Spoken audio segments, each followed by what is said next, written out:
students, welcome to my YouTube channel Maths by Mudita, and today we will be solving question number 3 of exercise 3.2 on comparing the ratio a1 upon a2, b1 upon b2 and c1 upon c2. Find out whether the following pair of linear equations are consistent or inconsistent. Means आपको इनकी ratios को compare करके ये बताना है कि ये case consistent है या इनकंसिस्टेंट. देखिए कंसिस्टेंट और इनकंसिस्टेंट मतलब क्या होता है इस केस के अंदर. अगर हम देखें जिसमें a1 upon a2 is not equals to b1 upon b2 होता है, इसमें एक सोल्यूशन एग्जिस्ट करता है, इसमें वन सोल्यूशन होता है, इसमें नो सोल्यूशन होते हैं, ज़ीरो सोल्यूशन मैं इसमें लिख सकती हूँ, एंड इस केस में होते हैं आपके मैनी सोल्यूशंस. ठीक है. सो अगर आप देख रहे हो इसके अंदर कि भाई यहाँ पर आपका एक सोल्यूशन है, यहाँ पर आपके बहुत सारे सोल्यूशंस हैं, मतलब इन दोनों केसेस में आपके सोल्यूशंस क्या करते हैं, एग्जिस्ट कर गए. एग्जिस्ट करने का मतलब है कि ये दोनों केसेस आपके क्या हो जाएंगे, कंसिस्टेंट. जिसमें केसेस एग्जिस्ट करते हैं उसको क्या कहा जाता है, कंसिस्टेंट. और ये वाला जो केस है ये वाला बन जाएगा आपका इनकंसिस्टेंट. ओके. सो अब इसी पे बेस्ड हम ये क्वेश्चन सॉल्व करेंगे.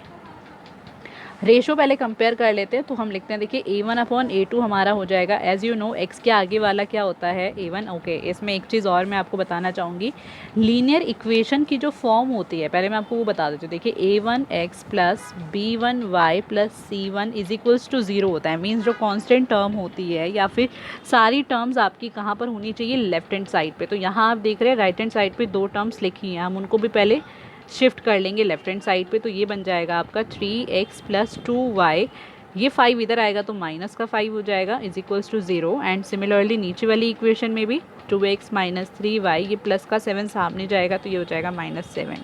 अब हम इनकी रेशोज़ को कंपेयर करेंगे. a1 अपॉन a2 क्या आ जाएगा, देखिए a1 ये होता है, a2 ये होता है, सो ये 3/2 हो जाएगा. b1 अपॉन b2 आपका हो जाएगा, देखिए 2 अपॉन में -3, माइनस का साइन साथ में आना ही आना है. c1 अपॉन c2 आपका हो जाएगा, देखिए -5 -7, ये तो कट के 5/7 ही आ जाएगा. सो हम क्लियरली देख सकते हैं कि हमारे फर्स्ट वाले दोनों ही इक्वल नहीं है. अगर फर्स्ट वाले दोनों ही नॉट इक्वल हैं तो आपको मैंने बताया था कि थर्ड वाला कंसिडर नहीं करते उस केस में. ठीक है. आपका फर्स्ट टू से ही पता चल गया कि इसमें एक सोल्यूशन होता है. इस केस के अंदर होता है कि एक यूनिक सोल्यूशन एग्जिस्ट करता है.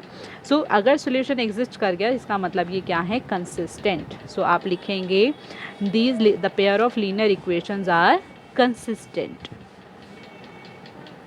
ओके. फुल स्टेटमेंट आपकी यही बनेगी, hence the pair of linear equations are consistent.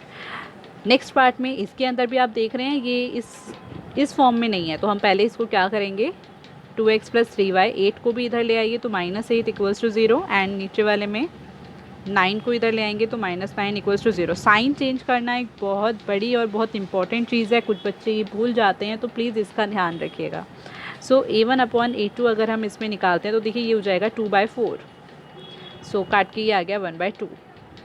b1 upon b2 अगर हम निकालेंगे सो ये हो जाएगा, देखिए -3 अपॉन में -6, ये भी कट के आपका आ जाएगा 1/2. 3 से 6 आपका कट जाएगा एंड माइनस से माइनस कट जाएगा. इसी तरीके से c1 अपॉन c2 हम निकालेंगे तो देखिए c1 है -8 एंड c2 है -9, ये भी माइनस से माइनस कट गया, सो 8/9 आ गया. अब आप देख सकते हैं फर्स्ट दो तो इक्वल है बट सेकेंड वाला थर्ड वाला इक्वल नहीं है. देखिए ये हो गया a1 upon a2 equals to b1 upon b2 is not equals to c1 upon c2. मतलब सबसे पहले आप क्या करो, सॉल्व करने के बाद आप पहले ये लिख लो, जैसे आपको दिख रहा है ना ये दोनों इक्वल है तो ये इक्वल लिख दिए और ये नॉट इक्वल. उसके बाद आप इन केसेस पर आ जाइए और चेक करिए ये कौन सा केस है. देखिए ये वाला केस बन रहा है, ये सेकेंड वाला जिसमें कोई सोल्यूशन नहीं होती और कोई सोल्यूशन एग्जिस्ट नहीं करता. इसका मतलब ये क्या हो जाएगा, इनकन्सिस्टेंट. इसी तरीके से इसका थर्ड पार्ट देखिए, इसके अंदर आपको दिया हुआ है 3/2. एक इसके दो तरीके हैं करने के, या तो आप इस पूरे का एलसीएम ले लीजिए, ठीक है, क्योंकि ये फ्रैक्शन में है, या फिर आप उसको फ्रैक्शन के साथ ही सॉल्व करिए. ये दो तरीके हैं आपके पास. ठीक है. मैं आपको फ्रैक्शन के साथ ही सॉल्व करना बताती हूँ क्योंकि एलसीएम लेके तो आप खुद भी कर सकते हैं. सो सबसे पहले क्या करना है, कांस्टेंट टर्म्स को इधर लेकर आते हैं. सो ये आपका बन जाएगा 3/2x प्लस 5/3y, ये 7 इधर जाएगा तो -7 equals to 0. And the other equation is 9x minus 10y -14 equals to 0. So let's start. a1 upon a2, a1 is 3/2 upon में A2 इज़ 9। अब देखिए जब इस तरीके से फ्रैक्शन वाले क्वेश्चन आते हैं तो इस कंडीशन में हमें क्या करना होता है, देखिए 3/2 तो आप एज इट इज़ लिख लीजिए, यहाँ पर लिखा है 3/2 अपॉन में 9, इस 9 के नीचे कुछ भी नहीं है तो हम 1 कंसिडर कर लेते हैं क्योंकि 9/1 इज़ ऑल्सो 9।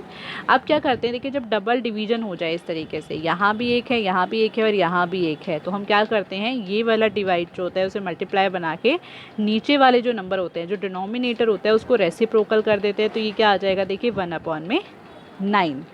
ध्यान दीजिए जो नीचे वाले नंबर्स होते हैं वो रेसिप्रोकल हो जाते हैं और ऊपर वाले स्टिल रहते हैं, वैसे ही रहते हैं। सो इसमें भी क्या हो जाएगा, यहाँ पे ये 9/1 क्या बन जाएगा आपका 1/9। अब ये देखिए कटता है तो काट दीजिए, ये आपका आ गया 1/6। इसी तरीके से अब हम दूसरा वाला सॉल्व करते हैं, यहाँ पे B1/B2 निकालते हैं। B1 है आपका 5/3 अपॉन में B2 इज़ -10, यहाँ पे -10 है तो माइनस लगाना पड़ेगा साइन, इसको भी हम सेम वही चीज़ करेंगे। देखिए 5/3 इंटू में इस टाइम इसके नीचे कुछ भी नहीं है तो 1 लगा दिया, इधर आके रेसिप्रोकल होगा तो ये आ जाएगा 1/-10। ठीक है, ये कट गया, इसे देखिए 5 × 2 = 6, ये आ गया 1/-6 और माइनस आप ऊपर लेके जाएंगे तो ये आपका बन जाएगा -1/6। ठीक है, अब ये C1/C2 हम निकालते हैं, तो C1/C2 इज़ -7 अपॉन -14, ये कट के देखिए माइनस से माइनस कट गया, 7 से 14 कटेगा तो 1/2 आ गया। अब जो जो हमें दिखता है हम उसके हिसाब से इस केस को लिख लेते हैं। देखिए A1/A2 is I think not equals to, yes not equals to B1/B2। मैंने कहा था जब पहले ही दो नॉट इक्वल आ जाए तो लास्ट वाला लिखते ही नहीं है। सो ये केस हमारा फर्स्ट केस है, तो इसका मतलब ये भी क्या होगा, कंसिस्टेंट, क्योंकि इस केस में भी एक सोल्यूशन एग्जिस्ट करता है। इसका फोर्थ पार्ट है 5x - 3y = 11 and -10x + 6y = -22। सबसे पहले हम क्या करेंगे, इक्वेशंस को जनरल फॉर्म में कर देंगे। ये 11 इधर प्लस हो रहा है, इधर जाके माइनस हो जाएगा एंड ये हो गया -10x, ये 6y as it is and ये -22 इधर आके प्लस हो जाएगा। निकाल लेते हैं A1/A2 मतलब x के कोफिशिएंट्स 5/-10, ये सॉल्व करके आ जाएगा, देखिए -1/2, ये कट गया 5 से 10। B1/B2 ये है आपका, देखिए -3/6, ये भी कट जाएगा 3 से 6, आपका आ गया -1/2। सेम ऐसे ही C1/C2 अगर हम निकालते हैं तो ये हो गया -11/22, सो ये भी काट कर आपका आ जाएगा, देखिए 1/2। All three are equal, so A1/A2 is equals to B1/B2 is equals to C1/C2 means कौन सा केस हो गया, ये वाला। इसमें मैनी सॉल्यूशंस होते हैं बट सॉल्यूशंस हैं तो इसका मतलब ये क्या हो जाएगा, कंसिस्टेंट। लास्ट पार्ट पे आ जाते हैं, पहले इसको हम क्या करेंगे, जनरल फॉर्म में कन्वर्ट। 4x ये इधर आ जाएगा -8 = 0 एंड दूसरी इक्वेशन आ जाएगी 2x + 3y, ये 12 भी इधर आ गया तो -12 = 0।